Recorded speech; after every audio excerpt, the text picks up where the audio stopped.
What's up, y'all? Welcome back to the Havoc Hour. As always, I'm your host, Reek Havoc. I got a special guest with me in the building. You know what I'm saying?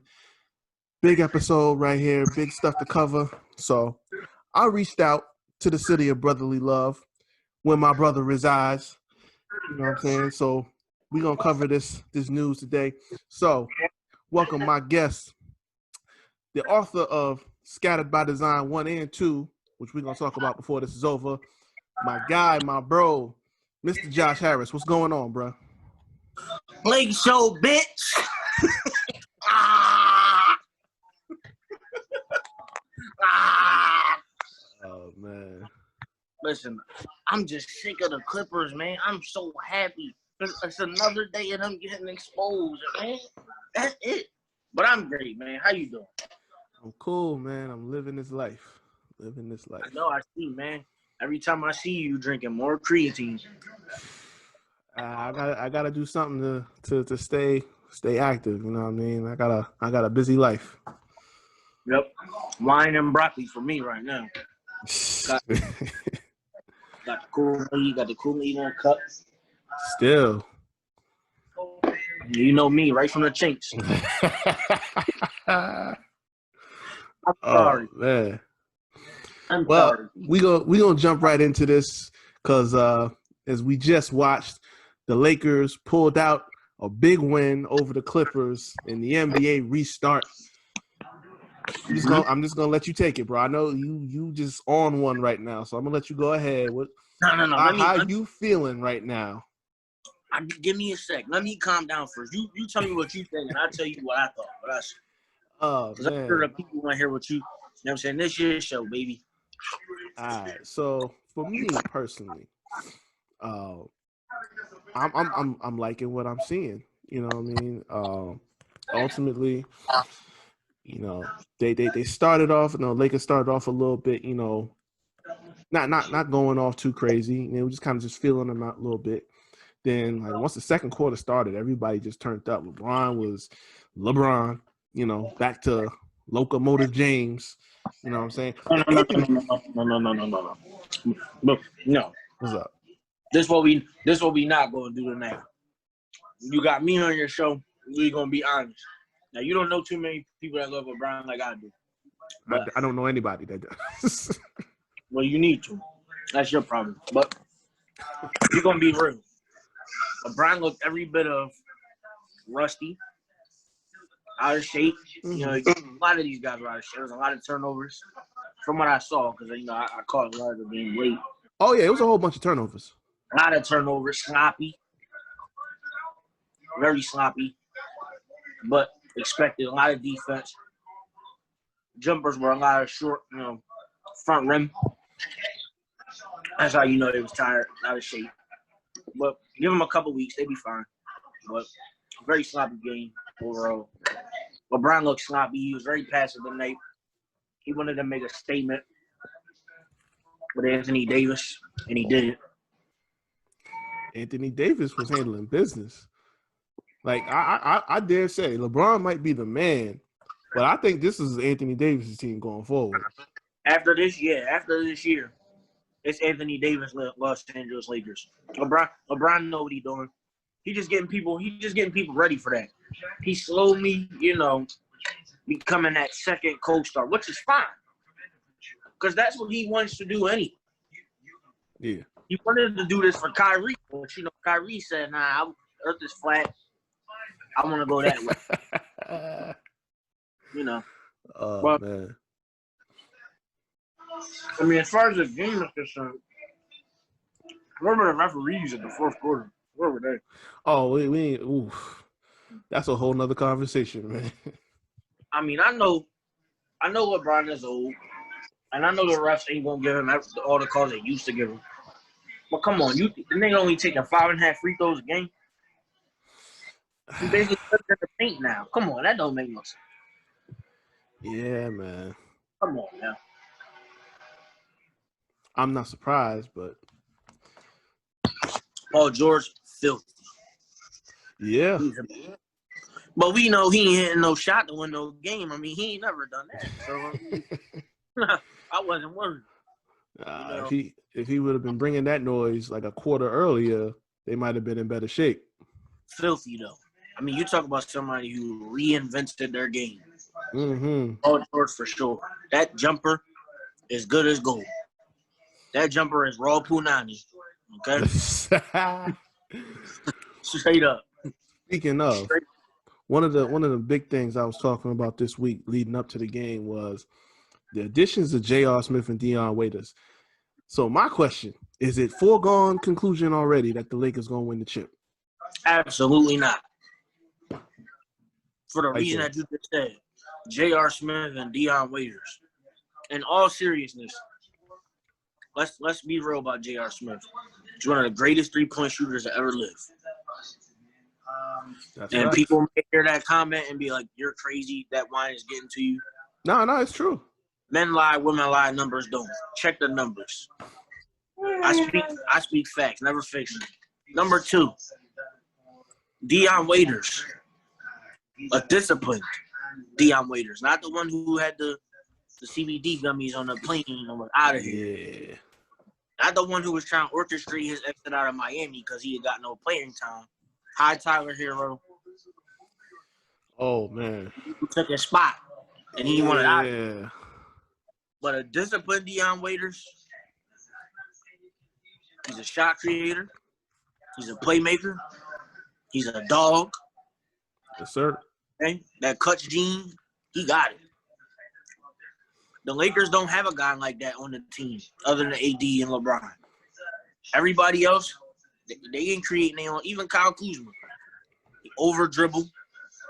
That boy ain't never seen a shot he don't want to take. He was cold for that whole first half, man. My God. But he turned it on. Yeah. But Kyle Kuzma got to consistently do that.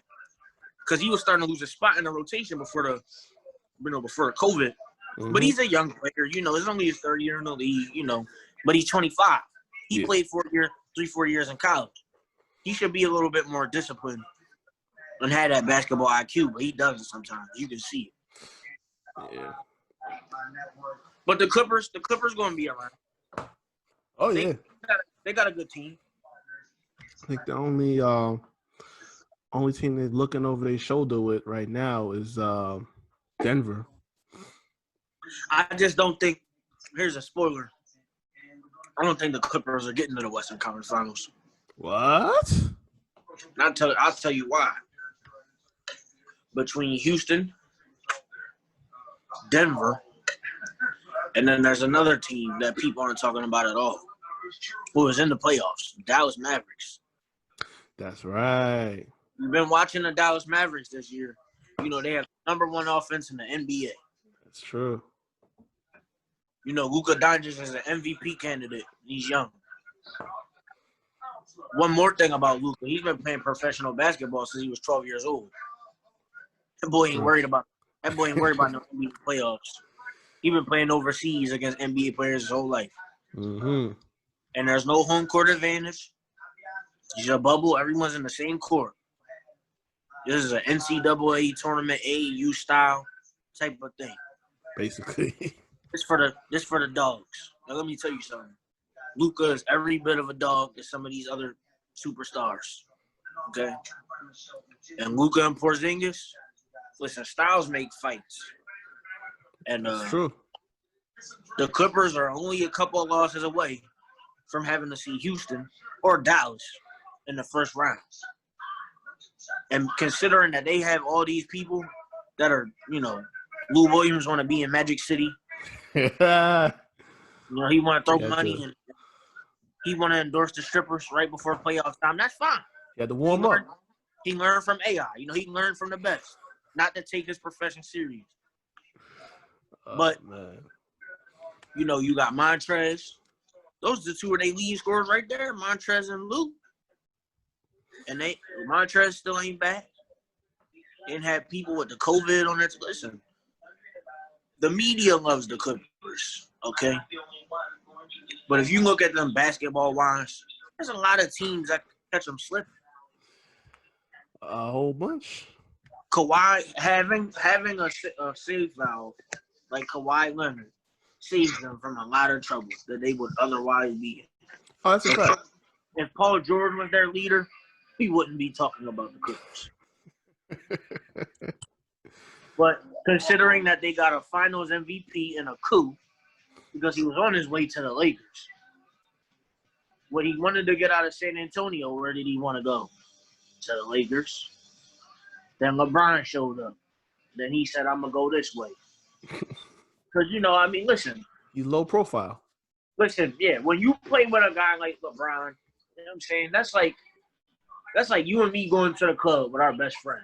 Our high-profile best friend we are going to speak on. Right? Yeah, I got you. That's like going to the club with somebody who want to throw some money. You don't want to throw any money. You want to be, in the back, eating your wings like Lou. I got more respect for money than that. I'm just going to be honest. Hey, man, listen. You and me both. But, listen, some people, they got to eat. You know what I'm saying? Strippers got to eat too, I went in the strip club first time back in October. I was stingy with my dollars in there. I ain't even going to hold you. Dollars, period. Hey, listen. I'll tell you one thing, though. The few times I was in the strip club, I didn't spend no money but besides on food. I feel you. But some of the best food you're going to get in life is in the strip club. Keep that in mind. Hey, man, ask Uncle Lou. He know. Exactly. Tell Jack Harlow to drop the tape next time you in here, man. You don't want to play basketball. Nah. But in all seriousness, though, I respect what the Clippers got going on, man. They went from obscurity to obscurity to obscurity, to mediocrity to obscurity again. Yeah. Obscurity. Donald Sterling, more obscurity.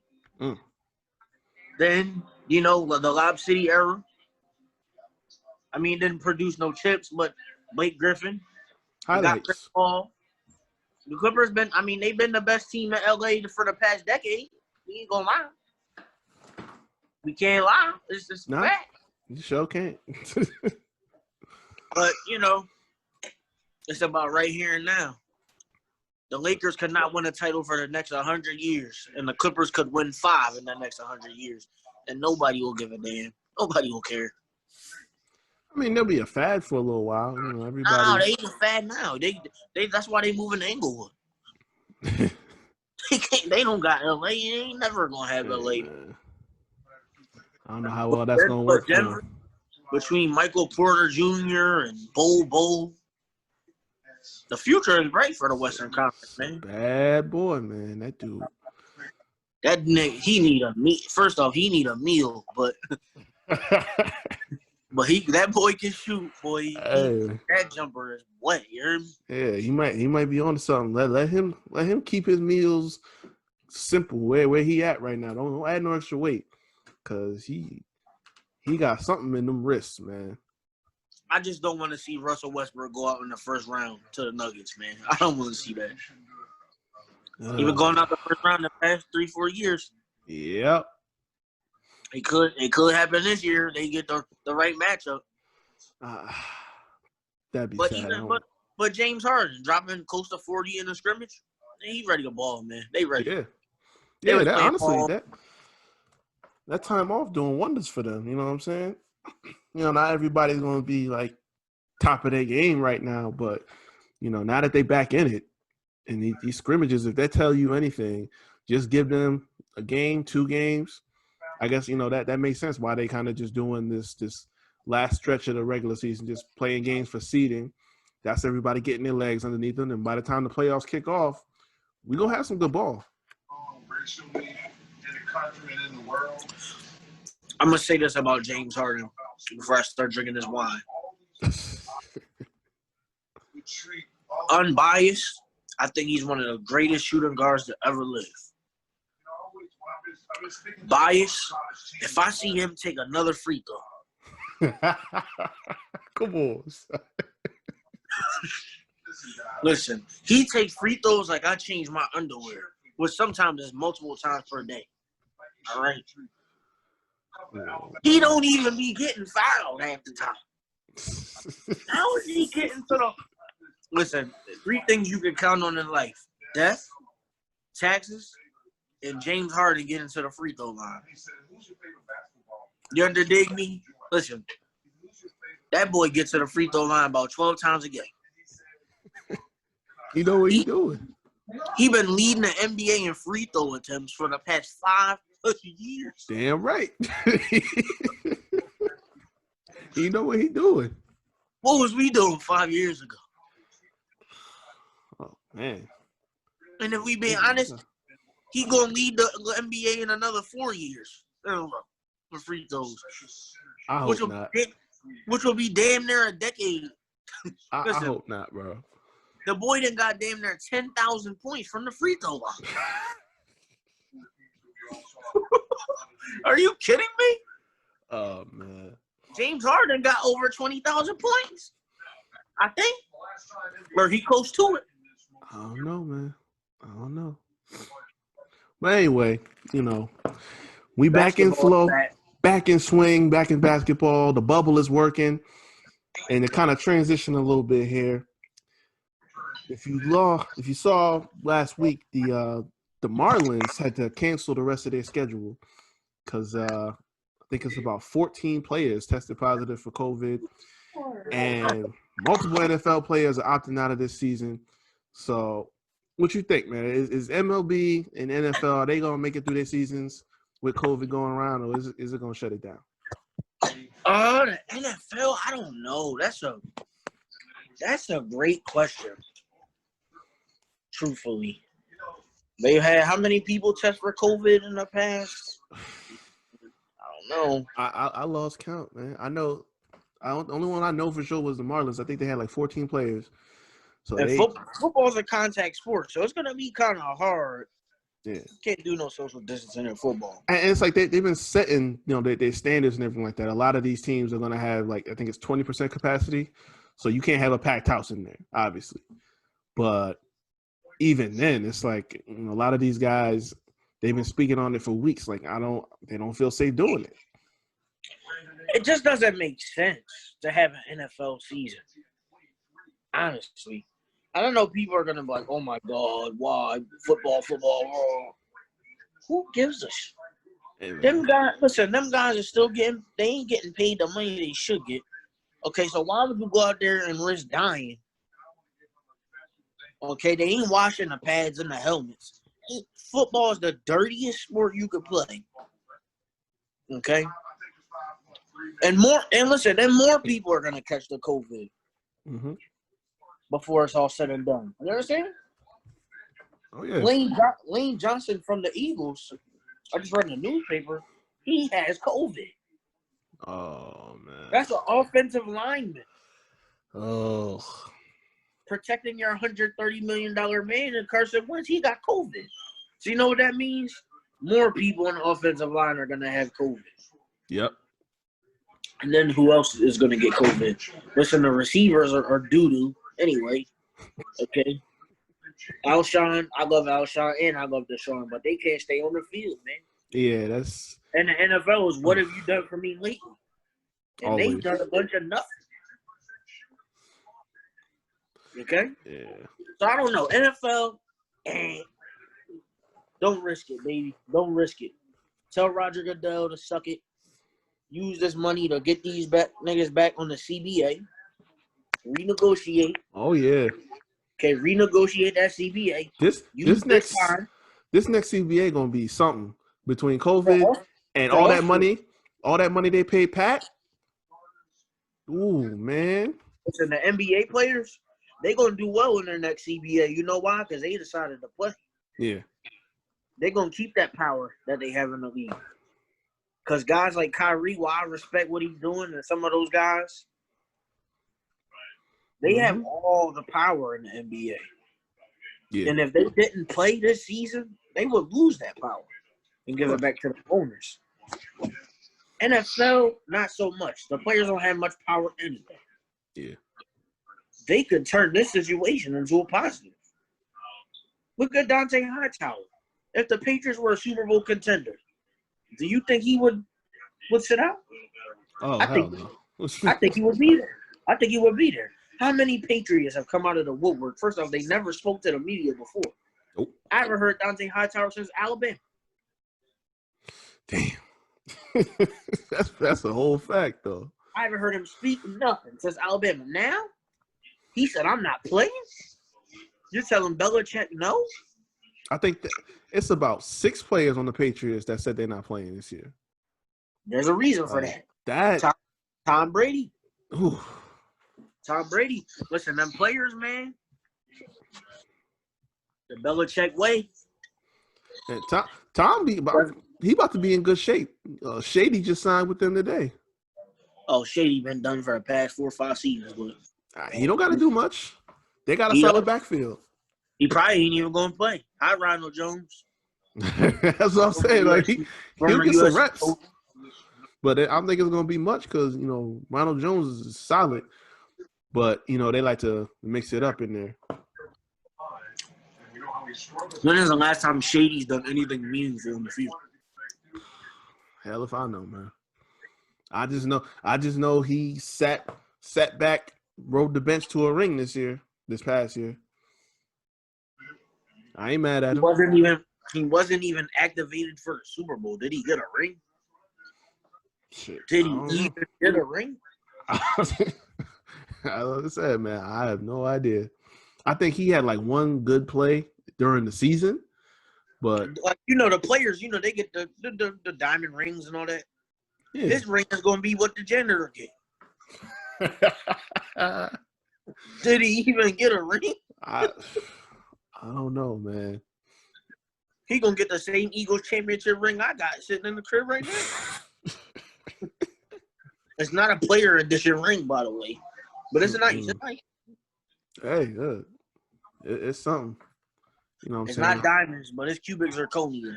What they give the staff and stuff. Philly fans. The diamonds go to the owners and the coaches and the players. Philly fans at this point should have some ownership stake with the Eagles at this point, because y'all, there's some wild people out there. But why? Why? Why not? Listen, let me tell you the truth about Philadelphia fans, okay? And I'm from Philadelphia, so I'm gonna pull the curtain back on these Eagle fans. Uh-oh. Here we go. The fake tough bravado. Listen, Philly fans are so invested in the Eagles because they actually represent the spirit of the city. You understand? The Eagles are a perfect reflection of the city. Now you might want to ask, where the hell is he going with this? I'm gonna tell you where I'm going. You're going. Arrogant, prideful, okay? Lacks accountability, lack of leadership, maturity issues, okay? Mm. On the field, the defense adopts a thug personality, a dog personality, with the dog mask. That's Philadelphia, man. We are a blue collar, work hard, tough nosed city. And the Eagles team is that for the most part. Yeah. But they also fail most of the time when it's time to get the job done. Other than the Super Bowl that they won, they were always the team that worked hard, that got to the ball, had a nice suit, had a relatively okay girl as a date. But they never had the big one. They never got Cinderella. And that's the Eagles. And now our team represents that guy who got his tax return money. He starts showing out. He start thinking he was Joe Exotic. Start buying tiger zoos and all that. Bruh. And then by April, May, when that money gone, what's he doing? Send me a cash app. What you got, bro? I got the oils. That ain't no good. Nah. That ain't no good. But in all seriousness, though, back to what we were talking about with baseball. Yeah. I think the MLB should have adopted a bubble approach, like the NBA did. Seeing as I played baseball, there's a lot of germs passed in baseball. Oh, And yeah. when you're in the clubhouse, you're close to those other guys all the time. Baseball is a camaraderie sport. It's a team sport. You're everything team in baseball. It's not an individual sport. I mean, we see guys like Mike Trout and Bryce Harper and all that, and they're great. And who else can we think of? Another great individual player. Let's just say Clayton Kershaw. He's a pitcher, but Yeah. But baseball, it's about the name on the jersey, on the front of the jersey, not the back. You know what I'm saying? That's why the Yankees don't have player names on the back. You have a number. Damn right. Nobody's above the team. That's the standard. Right. So for baseball, you're not having it in a bubble. So you're having these guys travel. You're having them play in the dirt, in the grass, where it's easy to catch bacteria and different viruses and stuff like that. You're going to be in the heat. Right now, we're in the hottest part of the year. Facts. I don't know. I feel like what the NBA did and what the UFC did a great job with their handling the COVID. Hell yeah. For sure. Shout out to Dana. Even World Wrestling Entertainment and AEW, they've done a great job with their protocols. Yep. These other sports kind of lacked, man. MLB, the NHL, soccer, football, internationally is what it's known as, has done a great job. But the NFL, they just came to the table and said, well, we're the NFL, we're the Shield. You saw that? You saw that design they had with like the helmet that's got a face part in the middle that's supposed to be acting like a mask. That honestly, that shit looks so stupid to me.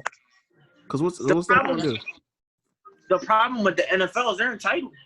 We have spoiled the NFL. Listen, they own the day of the week. And that was always gonna happen. And that's the problem. They weren't prepared. They went in their ass first, face second. It's about to be August 1st. Where are the training camps? What is going on? They opened a couple, but they ain't doing a lot. This ain't the NFL we know and love. No. Training camp should have started 2 weeks ago. Exactly. Report July 20th. Okay? What's going on? Do they even want to play football? Do they know what they're going to do? No. April, they said, draft going along is playing.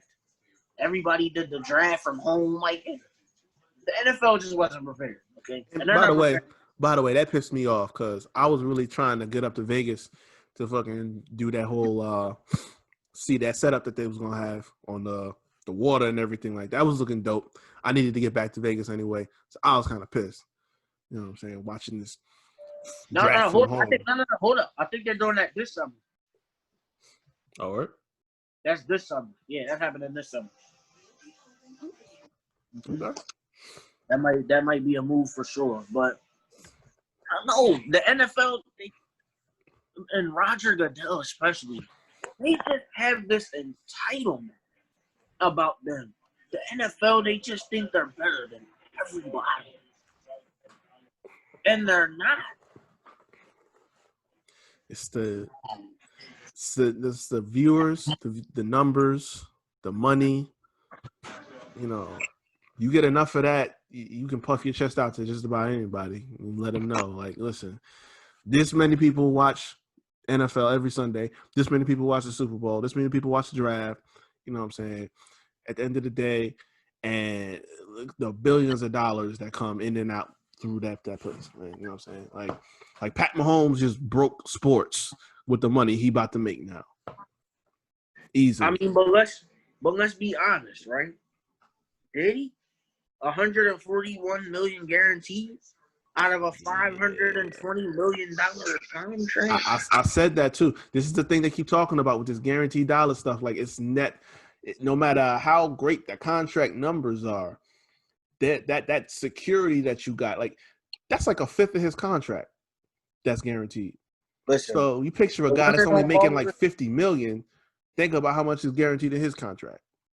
the women on Baller Alert in the shade room, they don't care. They saw 500 M's. Patrick Mahomes, if you got a girlfriend or a wife, it's only a matter of time, baby. Get rid of her now.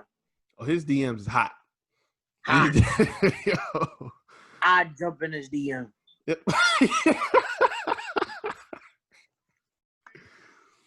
Oh man, that's like Wayne back in the day. The block is hot, boy. Exactly. There's Super 90. hot. There's 500 degrees in his DM. You heard? No limit. Romeo Master P, what's up? Yeah. Nah, but I mean, honestly, his agent should be castrated. Yeah. Why would you take a deal like that? He's locked into that deal. And you know what? He isn't even going to see a quarter of that money. Because when it comes time to the Chiefs actually pay him, first off, who even assumes that the NFL salary cap is going to boom like that in 10 years? Exactly. The NFL salary cap has been like this the past 10 years. Mm-hmm. It's been pretty level as opposed to most sports. Yeah. They're not paying him all that money. It's an incentive-laden contract, which means that boy got to win more MVPs, more Super Bowls. Which is likely, but no, time is it? Yeah. Look at the NFL. Let's be honest, bro. How many repeat champions has there been in the past 20? In the past 20 years, how many repeat champions has there been in the NFL? I would say in the next decade, the length of that contract, he'll win at least 2 more. How do you know that he's going to be around the next decade? You don't know that. He could tear an ACL, and his career trajectory could. Well, I mean, that's another thing they got to think about, too. Look at Aaron Rodgers, bro. How many years he played? Yeah, I feel so bad for that man. Because I read something the other day. How many years has Aaron Rodgers played football? What, 14, 15? In the NFL? How many years has he started? About 9 or 10. Yeah, just about. How many times have people said this decade, Aaron Rodgers, he gonna go back to the Super Bowl, he'll be back? Has he been, look at the organization. What they put around him, other than Devontae Adams and a half decent offensive line. But bro, that's the NFL. Of course, that's by design. So how many repeat champions have we had in the past 20 years? Tell me. But I feel bad for him. Well, the Patriots. That's about it. One. So you're telling me 1 in 20 years, and and you think that there's a major likelihood that Patrick Mahomes is going to go back and win a Super Bowl? The NFL is the only sport where that's not guaranteed. It should have been 2, but your boy Pete Carroll over there, My boy, let's don't. It should have been 2. Like the NCAA disassociates itself with players who take money. I've long disassociated myself. Disassociated myself from Pete Carroll since January 1st, 2006. Word. And if you really understand me and you understand the significance of January 1st, 2006, we'll just leave it at that. Yo, what? Hold up. That was how you felt? That's exactly how I felt. So he didn't give the ball to Marshawn Lynch. I wasn't surprised because I've seen that before. I was just surprised that he pulled that at the 2-yard line and not the 45 like he did on January 1st, 2006. Listen. At the end of the day, right? All they had to do was stop that man on the last drive. That's all. Listen. I mean, Vince Young ain't invincible. You know what I'm saying? But I said the date. You mentioned a name. We weren't gonna do that.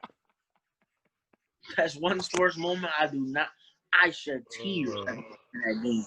It was supposed. I stayed up to watch that game. My aunt, my aunt is freaking Genghis Khan. Okay, I had to convince my aunt to let me stay up to watch that game, and I did. And by the time the game was over, I was crying in my pillow. Damn. All they had to do was get Reggie Bush on the field. But what did they do? They gave the ball to Lindell White and told him to run in between the tackles on a counter trap. When Texas had the best defense in the nation. Yep. All they had to do was throw a little gadget past the Bush, and it was over. Done. But they ran the ball. You run the ball in the middle of the field. Now, for all you football players out there, I wouldn't know. I'm not a football player. But don't you guys love the middle of the field for all the space and all the different plays and things you could do on the field? In the middle of the field. That's where they were at. They got stopped because Lindell White, you give the ball to Lindell, who was having a great game, by the way. He was. Yeah. He was. He was dominating Texas in between the tackles. Mm-hmm. But the problem that Pete Carroll has never, ever changed is once he becomes predictable and you stop him, he doesn't change. It's that ego. He runs the same stuff over and over and over and says, "Stop me." And then when you stop him, he says, "Oh, fuck it, we're gonna run it again." Steve Sarkisian and Lane Kiffin too. They all share the same dumb ideology. It's the same thing. No, fuck it, we'll run it again. Texas was stopping them. They made no adjustments because they had the lead. And they sat on it and said, "We're USC. We're going to be 3-time champs. It's a coronation." The ego got to Pete Carroll. Yes, and it's the same thing with the Seahawks. They had the Patriots on the ropes. Pete Carroll was over there like, "Oh, we got this. And they did. Having flashbacks. But Bill Belichick and Brady are a Hall of Fame combination for a reason. And they've also had a lot of good fortune in the Super Bowl, which is what you need sometimes. Okay, we'll be real. You need a little Lady Luck in your life to win a championship. And Lady Luck is a fan of the Patriots. So why the hell on earth you throw a slant in the end zone on the 2-yard line to Ricardo Lockett, which is the equivalent to throwing to me or you in the Super Bowl? Bro, I've never seen my dad so pissed before. Because we was all sitting right up here watching. The second that pass got thrown, he picked it off. My dad started throwing shit. It was just losing it like, yo. We were all sitting at my apartment watching the Super Bowl, and the looks on all of our faces. I remember looking at my brother. He looking at me when that boy Russell Wilson threw that pick. We were sitting there like, how do you not give the ball to Marshawn Lynch? And then I thought about it. I've seen this before. USC Texas. It didn't hit me till a few weeks later, because the first thing I was thinking about was they didn't want Marshawn Lynch to be the MVP. Exactly. And go up there and say, "You know why I'm here 100 times." Yeah. With the trophy in his hand, like, hell no. What's up? Through Roger Goodell, I quit, I retired. They didn't want to give Marshawn the moment with the microphone. Yep. Pete Carroll's an offensive guy. He's always been a passing guy. He always loves his quarterbacks. He wanted to make Russell Wilson a star, and that's fine. He deserves it. He's a great player. Great. Capital G, he's the man. But that was Marshawn's moment, and his team took it from him. And the LOB never forgot that. No, they didn't. They never forgot, and it destroyed the team. I said that. I said that for a while. Like, that really started the whole process of everything breaking down with that team. It was it. That right after, think about it. You're on the precipice of 2 Super Bowls in 3 years. The Seahawks were cooking. That was their best team they had, even better than the team that beat them. That was the coronation of that team. No doubt. That team would have been – Richard Sherman would have been held in a high regard. Mm-hmm. Put short list right now. People who've beaten Tom Brady and Peyton Manning in the Super Bowl, go. Nobody. So Nah. the fact that those Seahawks could have been the first, and you get a nutsack like Pete Carroll and says, Coach, let me get the fucking all up offense. Okay. That's what he did, man. It's crazy to see how they haven't gone that far since. And they probably won't. Oh, they might soon. Oh God, because they signed that. I gotta get this out the way because I got a rant. Go ahead. Because it's the hot topic of the week. Oh shit. I'm pissed off, man. I'm pissed off because them damn New York Jets. Where you going? Nah, you gonna hear this. You gonna hear this. You gonna listen. You gonna listen when I suffer. Okay. Them damn New York Jets. Let us play. Oh, them damn New York Jets. Gonna send Jamal Adams over to the Seahawks like they needed any more players on the defensive side. Yeah, I didn't that's a Jets move. Oh.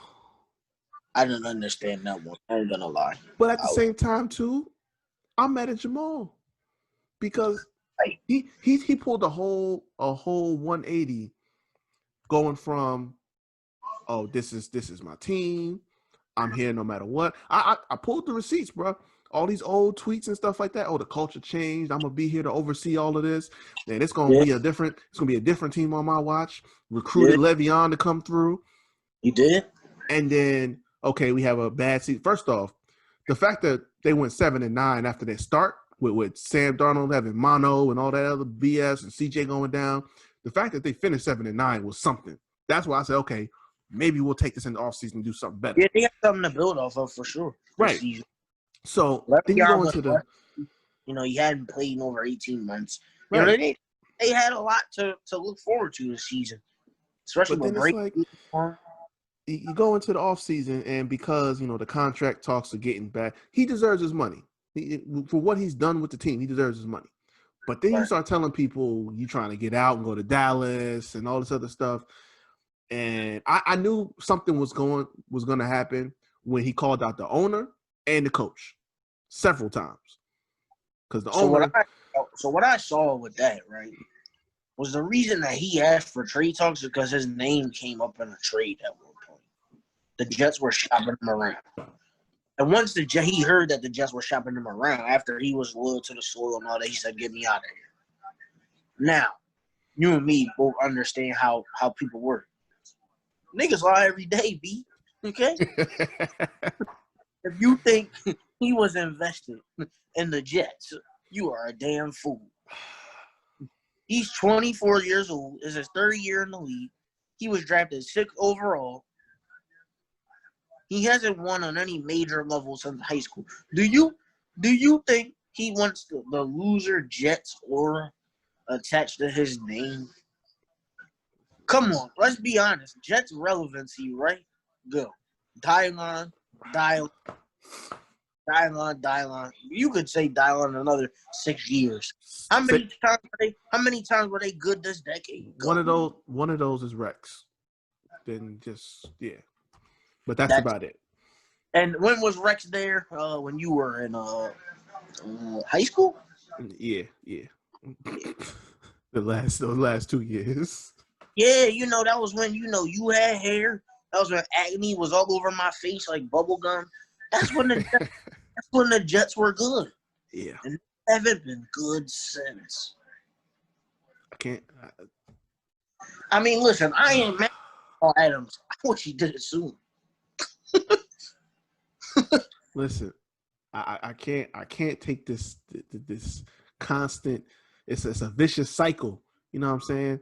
And I'm not one of those naive people that was gonna sit up there. No. I mean, he should go off this year. They revamped the whole offensive line, so he should go off this year. But I hate to break your heart like this, and I don't want to be that guy, but Le'Veon probably going in the summertime. Probably stop. Come on, man. Don't do this. Don't do this. Hey, listen, we can say a prayer right now. All right? We can close our eyes and we can pray to baby Jesus that, dear Lord, Please bless Le'Veon with the contract extension that he wants. Let's get the Jets. And listen, we gonna cut all that out because that's not gonna happen. So what's gonna happen is here's another spoiler alert: Jets are gonna win 5 games. They're gonna go 5-11. Probably. Le'Veon Bell is gonna have over 1,200 yards rushing. He's gonna have a resurgent year. Don't tell me that because I'm not gonna care. And then he's gonna say, "Get me out of here. I didn't sign up for this. Fire the coach or I'm leaving." Watch. They should. And why is Adam Gase a head coach? I don't know. The thing was, right? He's white. I tried to. Well, yeah. I tried to sit up there and say, you know what? Based off of what you had to work with in terms of the coaches that was out there, maybe it won't be terrible. You know, I tried not to completely go off because when I first saw it, I'm like, oh my God, here we go. But I tried to say, you know what? Maybe, just maybe, if you put the right people around him, because they put Greg Williams in there, Mr. Bounty Gate, you know, I'm thinking, you know, maybe that combination might do something, you know. But sure enough, that just the longer the season went on, the worse it got. This one was like a press conference sitting up there looking like he blitzed out of his mind up here. Looked like he took some cocaine or something. Wide-eyed and everything in the press conference, and then the first game of the season, he up there taking something up to his nose and all this mess. Like, come on, man, I can't do this with you. Like, I've gone through too much with this team, man. I can't take no more. I really can't. Boy, if you start that crying, nah, man. I'm too. I can't cry. I'm hurt, but I can't cry. You hurt. You better go get you a tampon and try again. Like I'm in a state of near depression with these dudes, man. Depression. Ugh. First off, listen. Let me tell you something about you. You a strong dude. You know why? Because when you found out you was going to be bald the rest of your life, you wasn't depressed about that. Oh my God. Listen, I don't got no facial hair. It's patchy and all over the place. Got some shit on my chin. Nothing over there. Yeah, I see that. Yeah. We not going to zoom in on that. This a work in progress, baby. That's all I'm saying.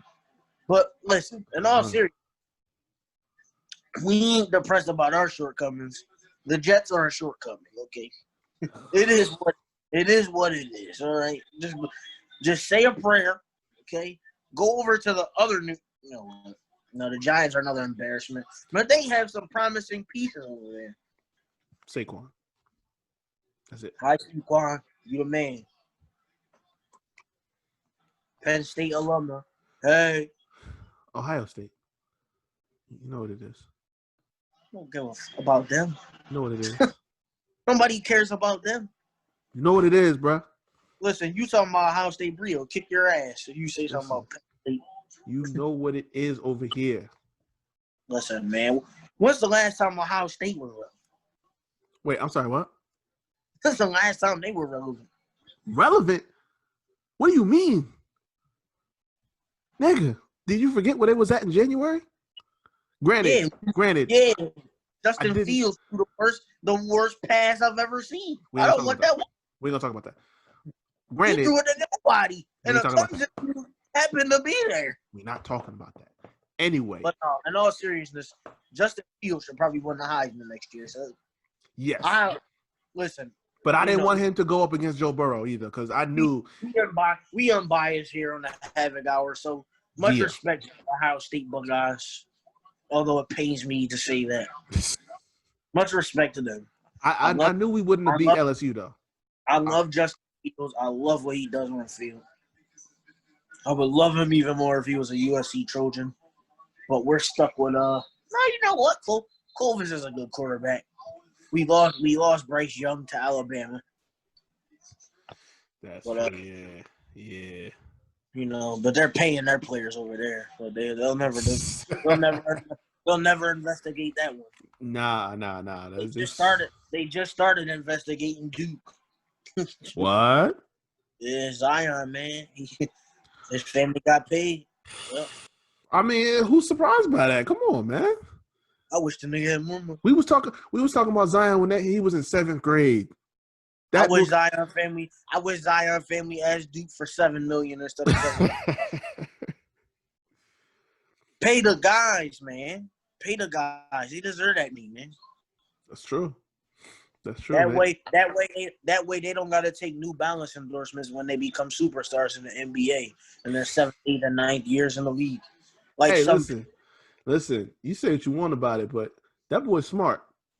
You know what I'm saying? He gonna low key make New Balance have a comeback. You know what I'm saying? Boy, if you think Kawhi Leonard is gonna make New Balance have a comeback, then you think I'm gonna grow to 6'5" in a year. It ain't gonna happen. Listen, Here's one thing we could count on. You ready? You're never gonna have hair again. I don't know that. I'm never. Okay? I'm never gonna be 6'5" or an NBA basketball player. Okay? And Kawhi Leonard ain't gonna make New Balance basketball sneakers popular. Okay? He ain't Stephen Curry. Listen, let me tell you about Stephen Curry. Niggas wasn't worried about Under Armour enough until Stephen Curry. You understand? Which you talking just basketball? We went from we must protect this house to irrelevancy to Steph getting sneakers and everybody wanting to wear them. You talking just basketball, right? We talking about Under Armour as a company. Well, did you forget about Cam? Yeah, I did. Because Steph had his sneakers before. Yeah. Before Cam came up in 2011. What you mean?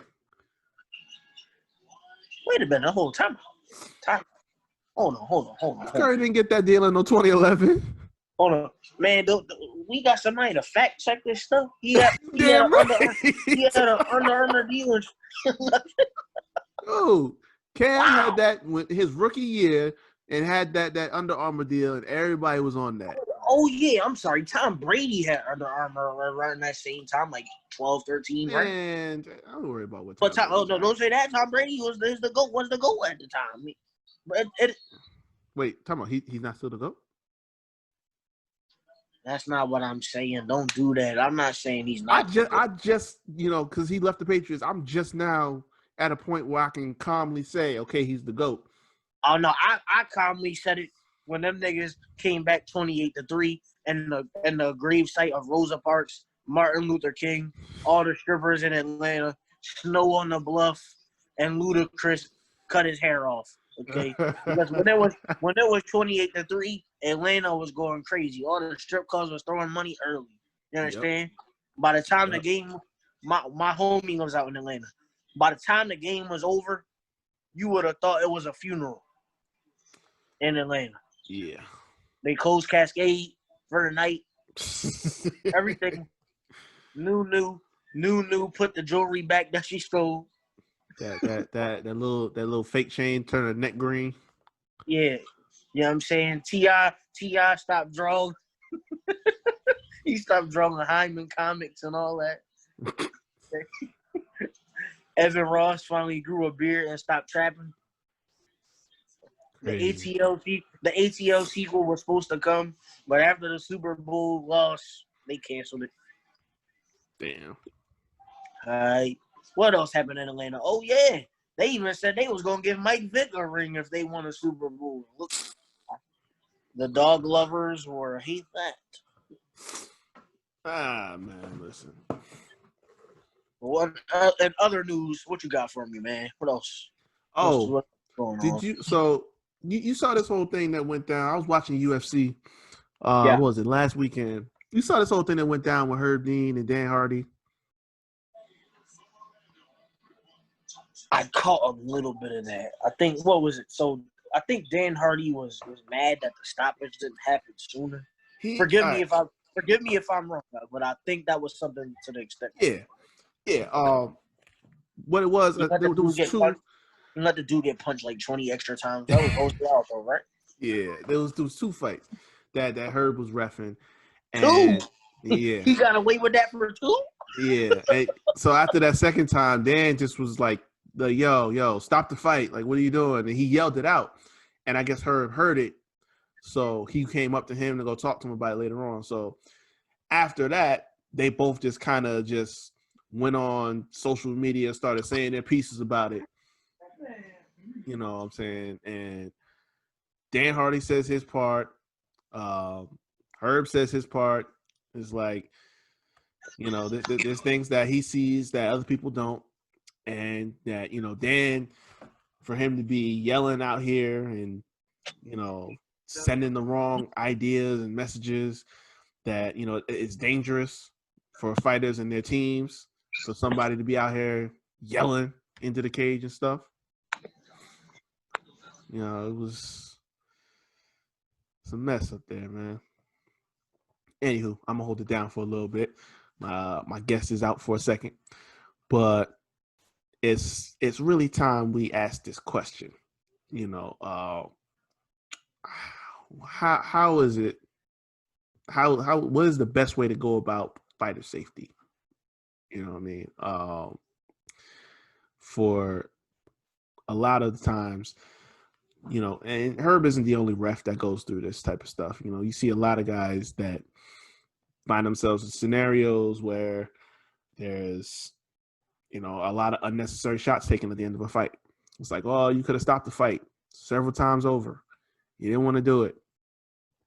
And for Herb Dean, it's just like he gets in these situations frequently, but you're hard pressed to find a much better referee than him in, you know, sport of MMA.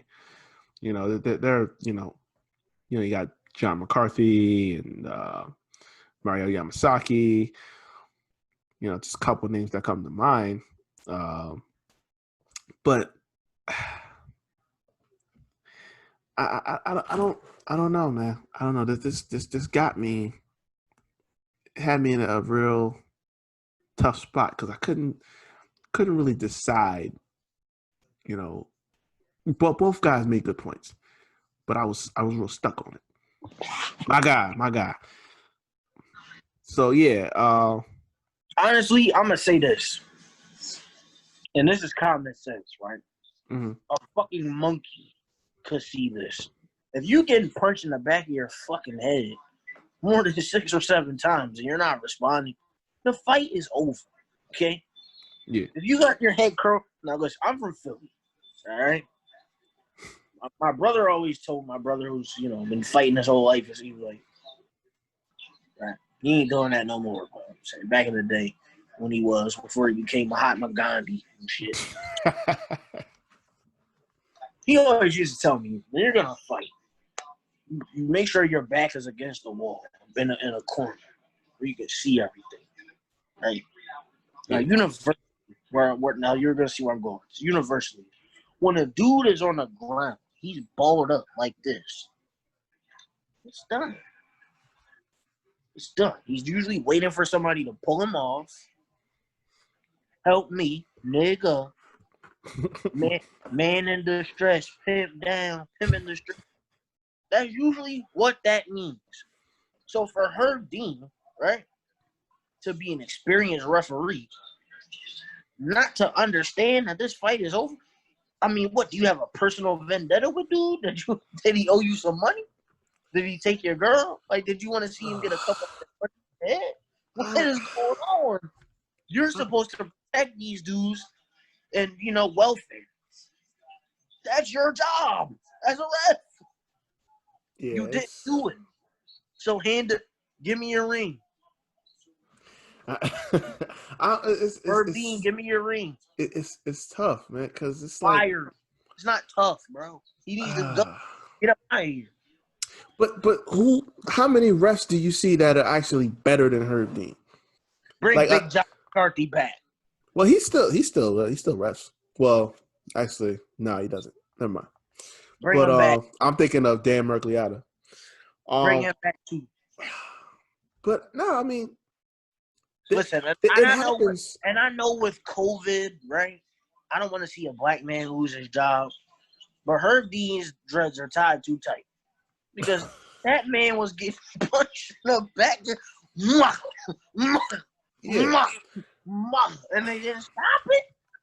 Come on, man. Yeah, he's one of those people that it frequently happens to, but it's like, I don't know, man.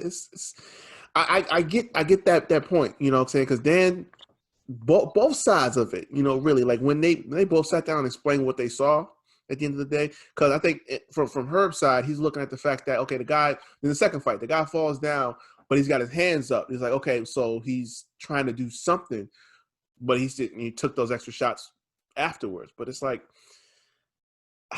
I get where they're coming from, yeah, but I can't say that. You get rid of a guy that has the experience and everything like that. It's not often that happens. It does happen, but it's not often. The ratio is like he refs more good fights than he does when he has mistakes. I'm gonna say this, and I don't want people to get mad at what I'm about to say, right? But the UFC needs to do two things. Number one, real live scoring, like you see in boxing fights.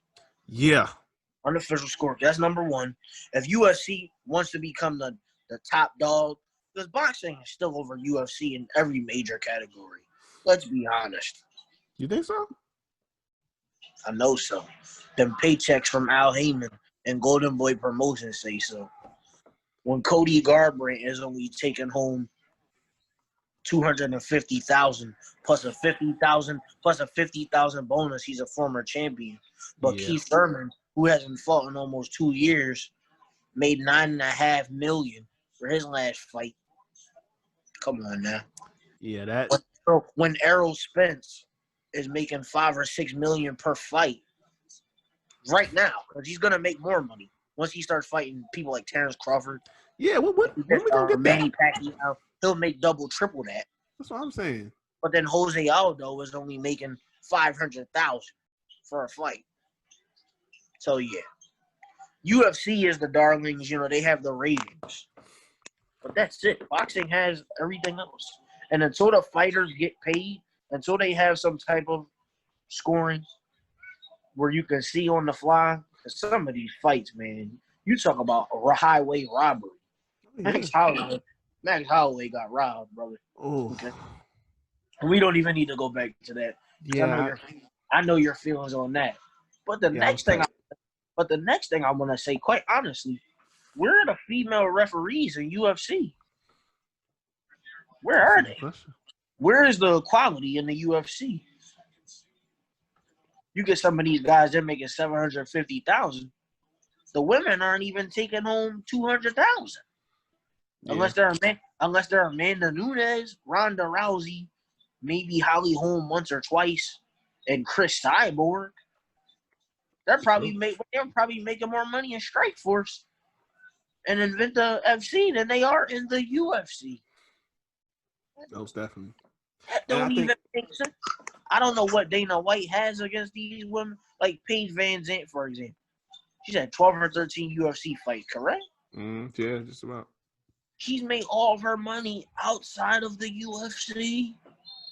How? And she got more money on Dancing with the Stars, and she was only on there for a few episodes, than she did for her 13-fight career so far. What? And last year when I was covering Professional Fighters League, that's something that a lot of the women over there were talking about too. Yeah. That was like, it made it easy. Like Kayla Harrison said off rip, it was easy because there's no pay scale difference. Everybody's making the same money. The winners of every tournament, at the end of the day, you win your championship belt, you win $1 million. But the pay, the pay that they get in between, it's not divvied up. So there's no standouts in here. Like everyone's getting the same checks at the end of the day. Right.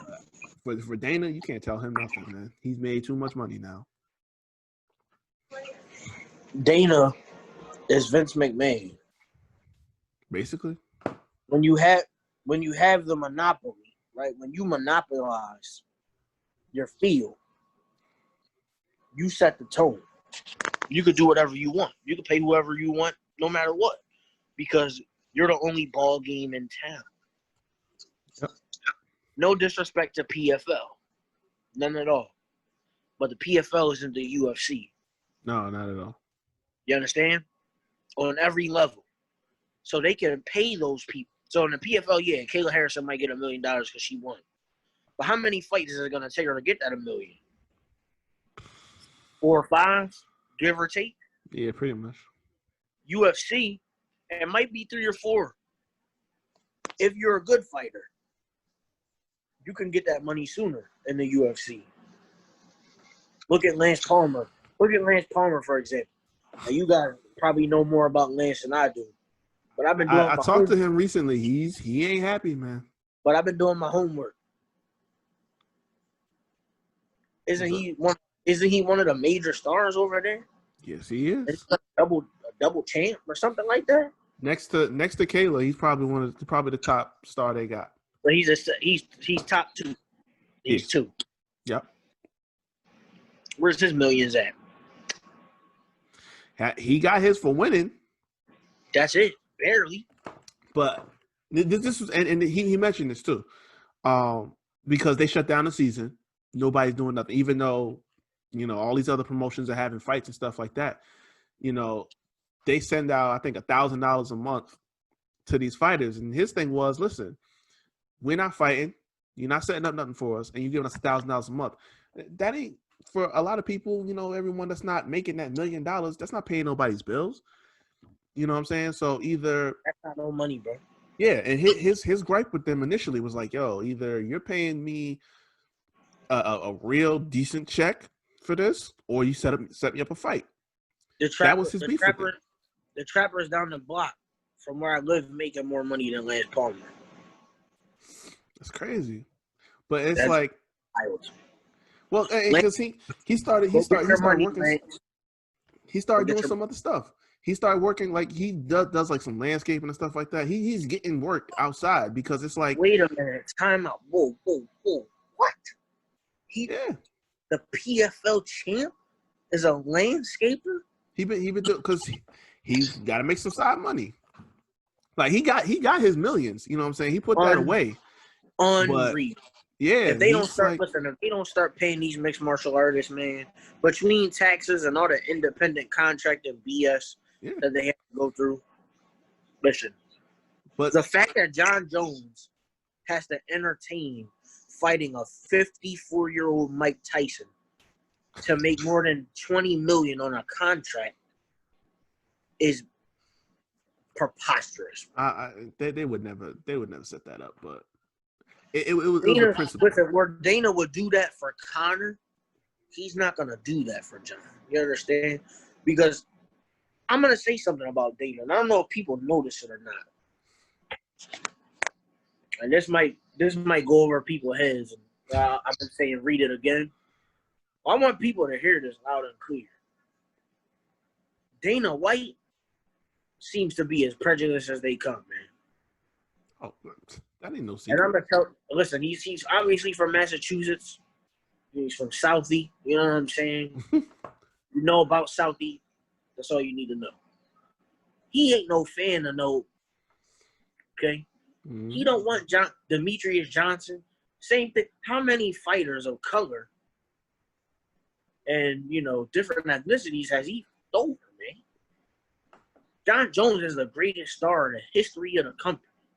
But they market Conor and Ronda and George St. Pierre, who's fought once in the past 6 years, more than they've ever more than they've ever marketed John Jones. And he's the youngest champ in the history of the company. Well, there's two parts to that. Because one, the only loss he's ever had in his career was off a technicality on a fight that he won and dominated. We don't count that. Come on, man. If Daniel Cormier and John Jones, if they were boxers, would be getting paid top dollar. Oh, yeah. There's two but things. But Daniel Cormier is only making a few million for a fight? Mm-hmm. What? An Olympic medalist? Yep. Barely cutting over $2 million? Mm-hmm. When Brock Lesnar got 6.5?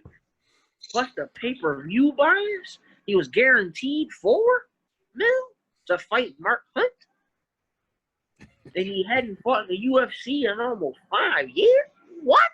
Yeah, bro. Listen, if you're John Jones, if you're Jorge Masvidal, Conor McGregor to a certain extent, he gonna get his money, but he should be getting more money. I said on the episode, Conor broke the game. He really did, because when he didn't break it enough because he had to come back and fight. He came in with that strategy, like, listen, I'm gonna do enough that I'm undeniable, and I'm gonna start telling them, listen, I want my dollars. After he won the double champ, he said in his press conference, like, yo, I want equity. I'm not talking about no checks. I want my stake in the company, because I just broke the pay-per-view buys. I'm the first ever champion in 2 divisions at the same time. Like, the gate, the buy rates, everything, like, through the roof. Nobody's beating me in that regard. And I'm gonna say this, and Dana's done an excellent job with the UFC. Mm-hmm. But to be honest, those fighters aren't gonna get their money until he's long gone. That's a damn shame.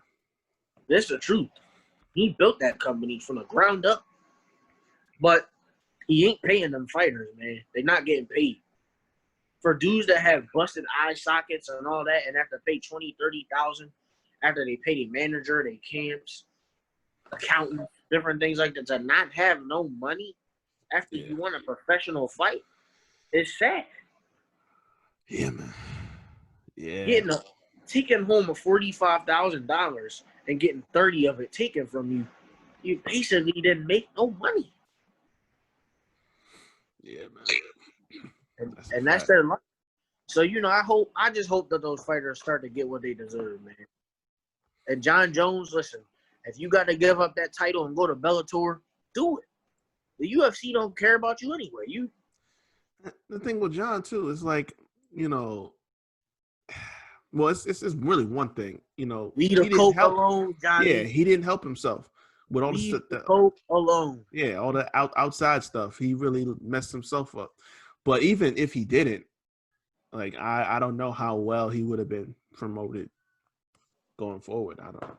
Man, you know what? But John's problem is he lives in New Mexico and he married a Becky. Okay. I don't know what his brothers are doing, but I just wish they go upside his head a couple times. Hey, man. John Jones, it's time for you to come home, man.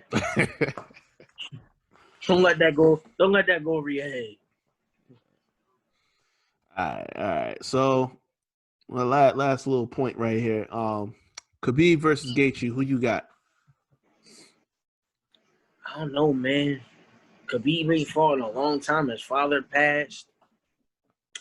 It could go 2 ways. He could dominate in memory of his father and get Justin out of there. Or because Justin is cool with him and Justin just fought and Khabib hasn't fought in a long time. He going back and forth with Conor every chance he get. I don't know. Khabib wrestling superior. Yep. Any dude that wrestles a bear, you don't want to tangle with them. No, they clearly have no regard for human life. Then why would they have regard for yours? They don't have regard for themselves. So you're wrestling a bear. but listen, Gaethje a dog, man. Just a dog. He dog. I said it. Tony Ferguson, man. He beat that boy. He stole some. Bruh, like the week after, I had to humble myself on my own show, because I'm like, it was not like I knew he wasn't a scrub or nothing like that. I knew the dude could bang. Why you think Conor took the glass chin Cerrone over Gaethje? Oh, of course. He wasn't trying to trade with that dog, man. Neither would I. I knew he could bang, but I just thought that, Tony being on another level, I didn't think that he could take that down. That was my only thing. But my God. I'm going to say this. I want to see the heart in me wants to see Gaethje knock him out. TKO, KO, whatever. I would like to see that happen because that division will go multiple ways. But as a historian and a fan of sports, I may not be a fan of Khabib, but he's undefeated. Mm-hmm. And he's probably looking for an exit plan. And he probably wants money, which means there's only 2 more fights left in him. Yeah.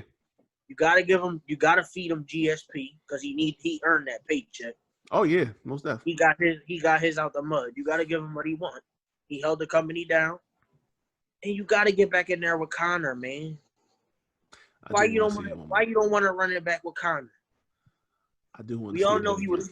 We all know he was snorting coke and not focused on the fight. We know that. Oh my God, he was on. Listen, I'm telling you 10. right now. You get 100 million, 110, 120 million. I get 110, 120 million. We gonna start acting different too. Facts. Goddamn right. He earned that money. Conor manifested that, and he made it happen. Exactly. He just had another kid. Like, that boy, man, ain't been right in years. Yeah. But He had to. I honestly see it going a different way if they fight again. He had to come back and let him know when he starts Listen, Donald like that. I rewatched that fight so many times, and that third round, Conor had a lot of openings that a focused Conor Oh yeah. would have took advantage of. But because he wasn't focused and mentally fighting, man, you gotta be there all the way. If you're not all the way there in a fight, you already lost. His body language, it just Right. wasn't there. If you in another place in a fight, you knocked out, you done. Yeah, You a walking zombie. that's a fact. A walking punching bag. You finna be down for the count. Well, I mean, we'll see. We'll see what happens, man. No doubt. But Khabib, I would like to see him stay undefeated so he can fight, St. Pierre, bring his old ass out of retirement so he can actually lose, so we can stop talking about this man. That's a All fact. right. Please. Yeah, no doubt. All right, man. Before I let you get up out of here, I gotta bring up one more thing. We're gonna talk about this right here, because last time I had you on the interview was when Scattered by Design 1 came out, and I was mentioning some sequels. We saying we ain't sure yet. So what was the main thing that got you pulling this second one out? I mean, you know me, I like challenges. So I wanted to see if I could make something better than the first book. Dig it. The first book, it was a lot of older stuff that I had written. Scattered by Design 2 was a lot of new stuff, new material that I wrote within the past year and a half on the fly. As recently, when I published the book, I had probably wrote a poem probably a month before that in the book. So a lot of that stuff was fresh. It represents an older me, more mature me, a seasoned me.